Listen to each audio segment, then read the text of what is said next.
দক্ষিণ দিনাজপুর জেলা তৃণমূল কৃষক ক্ষেত মজদুরের জেলা সম্পাদক হিসেবে নিযুক্ত হলেন মাইনুর রহমান মণ্ডল। তাকে উচ্ছ্বসিত সংবর্ধনা প্রদান করল নাজিরপুরের কর্মী সমর্থকেরা।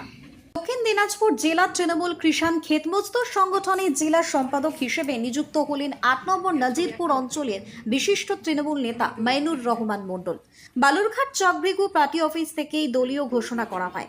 এই খবরে নাজিরপুর অঞ্চলে ব্যাপক উৎসাহ উদ্দীপনা লক্ষ্য করা যায়। শুক্রবার সন্ধে প্রায় ৭টায় ৮ নম্বর নাজিরপুর গ্রাম পঞ্চায়েত এলাকায় তৃণমূল কর্মী সমর্থক এবং নেতৃত্বরা তাকে ফুলের তোড়া এবং উত্তরীয় পরিয়ে সংবর্ধনা জানান। পাশাপাশি সকলের উপস্থিতিতে মিষ্টি মুখের আয়োজন করা হয়। এই আনন্দঘন মুহূর্তে কর্মী সমর্থকদের ভিড় ছিল চোখে পড়ার মতো। শুভ অনুষ্ঠানে উপস্থিত ছিলেন জেলা তৃণমূল কৃষাণ ক্ষেত মজদুর সভাপতি শাহিন শাহ মোল্লা, বালুরঘাট ব্লক কৃষাণ ক্ষেত মজদুর সভাপতি বিপ্লব দেবনাথ, বালুরঘাট ব্লক তৃণমূল সভাপতি মলয় মণ্ডল, প্রাক্তন সভাপতি বিভাস রঞ্জন চ্যাটার্জি, নাজিরপুর অঞ্চলের প্রধান মমি মাহাতো এবং গ্রাম পঞ্চায়েত সদস্য আলী শেখ, পিআরএস সালাম সরকার সহ অন্যান্য দলীয় নেতৃত্ব এবং সমর্থকেরা। Bureau report, Hili news Bangla.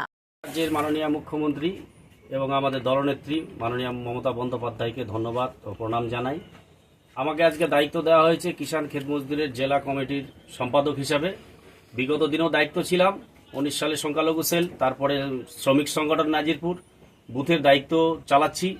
সঙ্গে এলাকার মানুষ সহযোদ্ধা হিসাবে আমার সঙ্গে আছে। আমি দিদির হাতকে শক্ত করবার জন্য আগামী দিন আরও এলাকাবাসীকে সঙ্গে নিয়ে চলতে চাই এবং আমার সঙ্গে অনেক লোক আছে।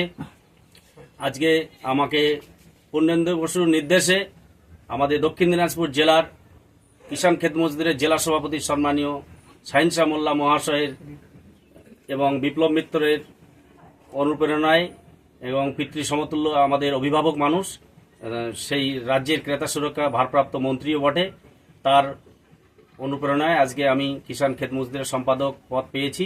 নতুন নিয়োজিত করেছে আমাকে। দলকে অসংখ্য ধন্যবাদ জানাই। পদ নয় পতাকা, ক্ষমতা আমাদের মমতা। জয় হিন্দ, জয় বাংলা।